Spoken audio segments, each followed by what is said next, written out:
শেখ হাসিনা গদি ছাড়ার কয়েক মাস আগে রিলেন্টলেসলি বলে গেছে আমেরিকাকে সেন্ট মার্টিন দিলেই আমি ক্ষমতায় থাকতে পারবো। এই যে যখন আপনি এই সিদ্ধান্তটি নিচ্ছেন প্রবাল বাঁচানোর জন্য, মানুষ কিন্তু প্রবালের দিকে নজর দেবেন। মানুষ বলে 53 বছরে প্রবালের কিছু হয় নাই, এখন তুমি নতুন সরকার আসার পর 53 দিনে প্রবাল ডুবে গেল, এটা মানুষ খাবে না। আপনাকে একটু বুঝতে হবে শফিক ভাই, মানুষ এটা খাবে না।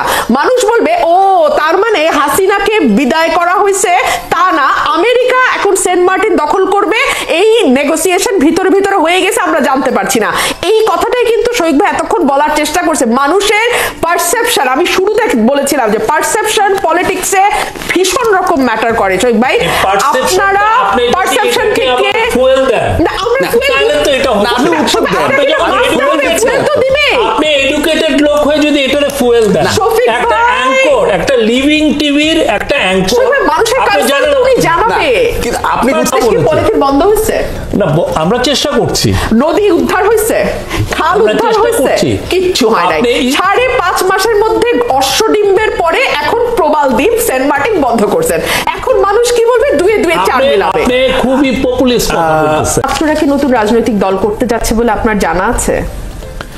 আমরা যেটা শুনেছি যে আমরা পত্রিকা মারফত যেটা জানছি যে ওরা পলিটিক্যাল পার্টি করবে। রাইট। আপনাদের কি তাদের ব্যাপারে কোনো রকম সফট কর্নার বা কোনো সফট কর্নার নাই না? আচ্ছা ঠিক আছে। ফাইন্যান্সিয়াল টাইমসকে ডক্টর ইউনুস যে সাক্ষাৎকার দিয়েছেন সেখানে তিনি বলছেন তরুণরা সত্যি প্রতিশ্রুতিবদ্ধ, তাদের খারাপ কোনো কিছুর সাথে সংস্পর্শ নাই, তাদের নিজেদের রাজনৈতিক আখের গোছানোর কোনো ব্যক্তিগত আকাঙ্ক্ষাও নাই। তারা এই পরিস্থিতিতে রাজনৈতিক দল গঠন করছে বা রাজনীতিতে যুক্ত হচ্ছে কারণ এটা দরকার, কারণ রক্ত দিয়ে তারা যেগুলো অর্জন করেছে সেগুলো তাদেরকেই রক্ষা করতে হবে, অন্যথায় সেগুলো সেই সব ব্যক্তি নিয়ে যাবে, ভেরি ইম্পর্টেন্ট, অন্যথায় সেগুলো সেই সব ব্যক্তি নিয়ে যাবে যারা বিগত প্রশাসন ও অন্যান্যের মতো সবকিছুর পুনরাবৃত্তি করার সুযোগ খুঁজছে। এটাই বাংলাদেশে আমাদের রাজনৈতিক পরিবেশ, সুতরাং তারা এটা রক্ষা করার চেষ্টা করছে। আমি বলবো ছাত্রদের স্বচ্ছ অভিপ্রায় থাকবে, প্রশ্ন করার কোনো দরকার নেই, দর্শক বুঝে গেছে কেন এটা আমি পড়েছি। অর্থাৎ এই সরকারের যিনি প্রধান, যার উপরে 17 কোটি মানুষ আস্থা রাখছে, বিশ্বাস রাখছে এবং আশা করছে, যার নেতৃত্বে যেই সরকারটি এখন আছে বাংলাদেশে, তারা কোনো বিশেষ দল মত বা গোষ্ঠীর প্রতি সহানুভূতিশীল নয় বা টিল্টেড নয়। তার প্রধান যখন এরকম মন্তব্য করেন যে রাজনৈতিক দলটা এখনো মাঠে আসেনি কিন্তু আসতে যাচ্ছে তাদের ব্যাপারে, তাহলে আগামী নির্বাচন এই সরকারের অধীনে যদি হয়, এই সরকার কতটুকু নিরপেক্ষতা বজায় রেখে সেই নির্বাচনকে কন্ডাক্ট করতে পারবে, সেটা নিয়ে বড় বড় রাজনৈতিক দলগুলোর যদি ভেতরে সংশয় সন্দেহ থাকে, সেটা কি খুবই অমূলক হবে কিনা? 1 2 হচ্ছে প্রধান উপদেষ্টা কিন্তু বারবার বলেছেন যে তিনি রাজনীতির তার কোনো উৎসাহ নাই, তিনি কোনো অ্যাসপিরেশন নাই, তিনি কোনো রাজনৈতিক সঙ্গে যুক্ত হবেন না। কিন্তু এই যে খোলামেলা ভাবে ফিনান্সিয়াল টাইমসকে দেয়া সাক্ষাৎকারে তিনি একটি পক্ষের হয়ে, আমি পক্ষ বলছি এ কারণেই যে তারা দল গঠন করবে এবং তার সকল প্রস্তুতিও তারা কিন্তু নেওয়া শুরু করেছে, এবং তারা নির্বাচনে নিশ্চয়ই অংশ নেবে। তাদের প্রতি এই যে সফটার টোনে কথা বলা, তাদের ব্যাপারে এক ধরনের গ্যারান্টি দেওয়া, তারা কোনো খারাপ কিছু সংস্পর্শনে সার্টিফাই করা, এটা পাবলিকের ভেতরে কি ধরনের পারসেপশন তৈরি করে? আমার ভাই বারবার ডেটার কথা বলছিলেন, data is of course important, but politics is completely governed by perception. So পারসেপশনকে ইগনোর করে পলিটিক্যাল ফিল্ডে থাকা খুবই কঠিন। আমরা কি তাহলে সেন্ট মার্টিনকে রক্ষা করব না? আপনি আমাকে বলেন। না, সেন্ট মার্টিনের কথা আমি বলছি রোহিঙ্গাদের অনুপ্রবেশ। 65,000 5 মাসে, আপনাদের সরকার দায়িত্ব নেওয়ার পরে 5 মাসে 65,000-এর বেশি রোহিঙ্গা বাংলাদেশে ঢুকেছে। এটা কি ব্যর্থতা? না, ঠেকাইতে পারেন নাই তো। এটা কি সফলতা? এটা কি সফলতা? এটা হচ্ছে আপনি রোহিঙ্গাদের জায়গা দিবেন, এটা সফলতা। আপনি ইন্টারন্যাশনাল ল্যাঙ্গুয়েজটা জানেন? আপনাকে যখন আমাদের পাশে তো ভারত আছে, ভারত তো দেয় না। রেফিউজি নিয়ে যে কথাটা বলেন, আপনি ভারতের সাথে ওদের কোনো বর্ডার নাই, আপনি তাহলে রাখাইনের পুরো ইয়েটাই জানেন না। ভারতের সাথে বর্ডার নেই, কোনো বর্ডার নাই। তাহলে বাংলাদেশ একসময় ডাম্পিং স্টেশন ছিল, ইসের সময়, শেখ হাসিনার সময়, এবং এখনো বাংলাদেশে ডাম্পিং বলেন না প্লিজ, এগুলো বলেন না। এটা ল্যাঙ্গুয়েজটা এটা খারাপ দেখে। আপনি একটা অ্যাঙ্কর, হ্যাঁ, এইভাবে বলবেন না। আপনি বলবেন যে ওরা আসছে, আমরা মানবিকভাবে আমরা এটাকে, যতজন আসতে চেয়েছে আমরা যেটা করছি মানবিকভাবে এটা ডিল করি। মানবিকভাবে দিতে গিয়ে ওই শেখ হাসিনা সেই সময় কিন্তু নোবেল চেয়েছিলেন, অলরেডি আমাদের প্রধান উপদেষ্টা কিন্তু নোবেল জয়ী, তো এনার তো নোবেল নতুন করে পাওয়ার ইচ্ছা নাই বা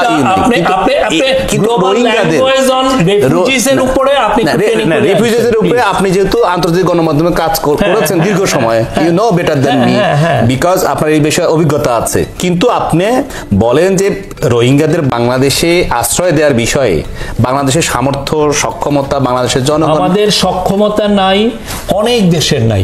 পাকিস্তান 40 লক্ষ আফগানিস্তানের এদেরকে রেখেছে, তার্কি 50 লক্ষ সিরিয়ানকে রেখেছে। না, অন্য দেশের উদাহরণ দিয়ে তাদের বলেন না ভাই, ওটার উদাহরণ দিয়ে আপনি বাংলাদেশে যে লাখ লাখ সোমালিয়ানরা যে কেনিয়ানে কয়নিয়া আমাদের পোর কান্ট্রি। না ঠিক আছে, আপনি এভাবে বলবেন যে আমেরিকাও তো 1,20,00,000 মানুষ আশ্রয় দিয়েছে অবৈধ অভিবাসী হিসেবে, আর সেন্ট মার্টিন কি আপনারা বিদেশের কাছে দিয়ে দিয়েছেন নাকি আমেরিকার কাছে? আপনি এই যে বললাম না, আমার তো সোশ্যাল মিডিয়ায় তো তাই আসে, ডাউট আছে না সোশ্যাল মিডিয়ায় কিন্তু তাই আসে। কি বলেন, আমরা এটা নিয়ে কয়বার আমরা এটাকে আপনি উত্তর দেন, কয়টা আমরা দিয়েছি? আপনি উত্তেজিত না হয়ে উত্তর দেন। না না, আপনি এটা কি বললেন? আপনি না, তাহলে কি এই কথা ছিল যে বাংলাদেশে যারা লিডিং টিভির একটা অ্যাঙ্কর, বাংলাদেশে 5-6টা স্টেটমেন্ট দিয়েছি, বাংলাদেশের সেন্ট মার্টিন দিতে চাননি বলে সেখানে ক্ষমতা থাকতে পারছেন না।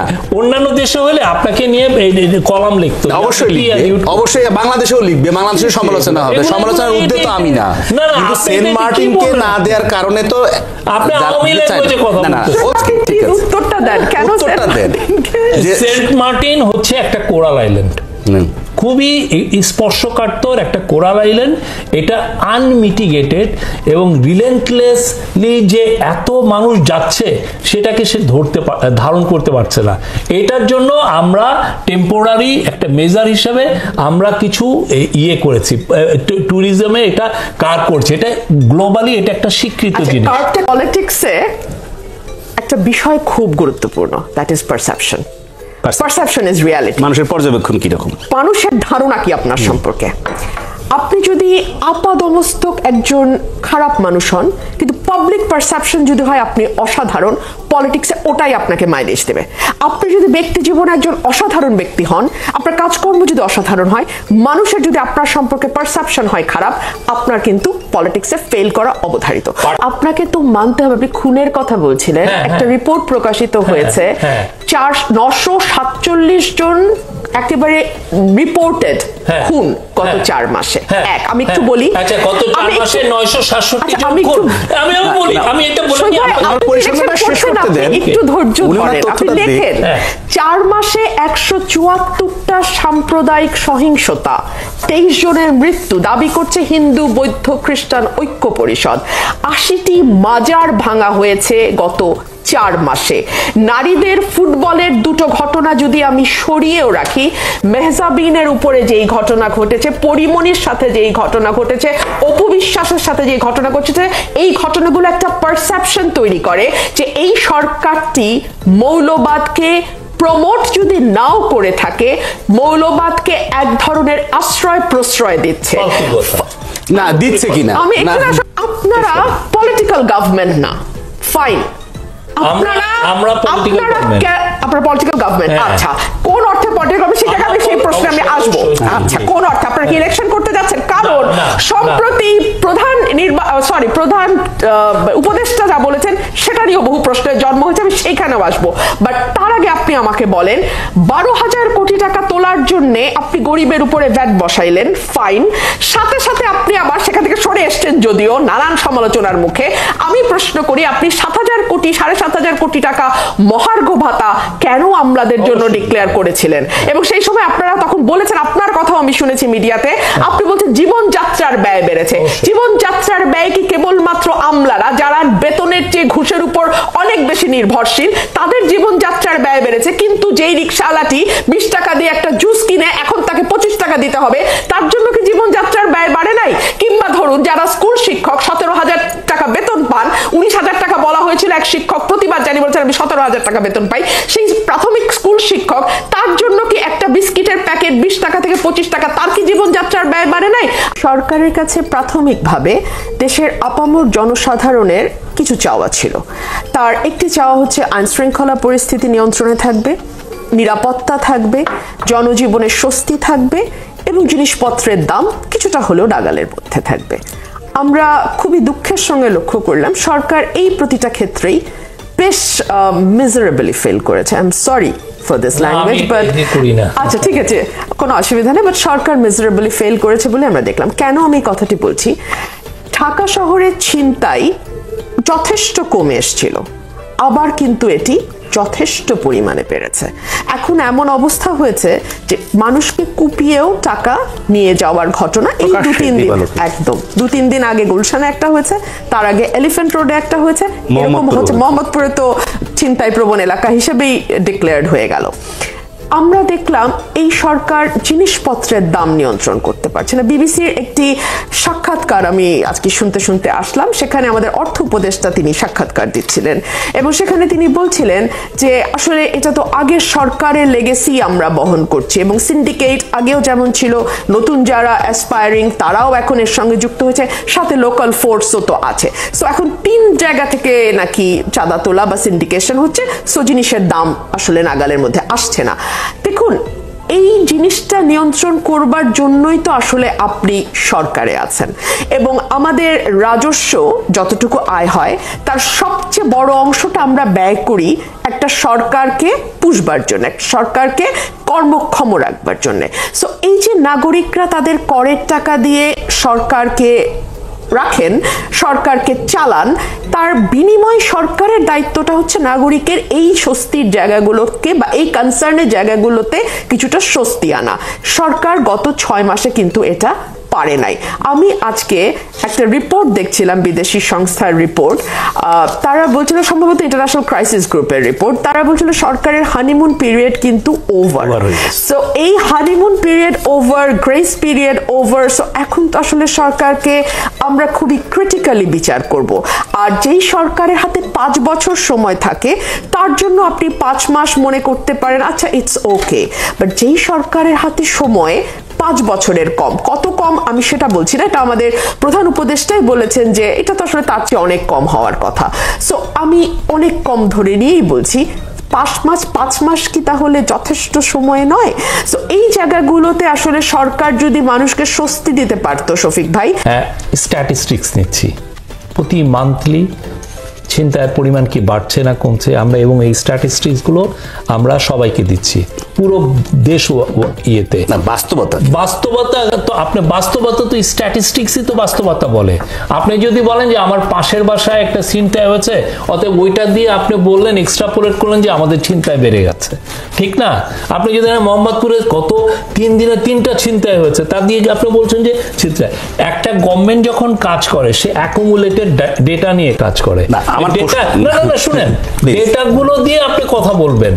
আপনি যখন জার্নালিস্ট হন, আপনি কিসের উপরে বলেন যে বাংলাদেশের ল এন্ড অর্ডার সিচুয়েশন খারাপ হয়েছে? কিসের উপরে? তথ্যের উপর ভিত্তি করে। তথ্যগুলো আপনি কোত্থেকে পান? আপনি কোত্থেকে পান তথ্য? তথ্য তো সরকারের দিক থেকে পাওয়া যায়, আইন শৃঙ্খলা। আমরা যেটা দেখছি কিছু কিছু ক্ষেত্রে ছিনতাই বেড়েছে, আমরা অস্বীকার করছি না, কিন্তু খুন আমরা বলবো যে গত 4 মাসে এই গত বছরের 4 মাসের তুলনায় কম ছিল।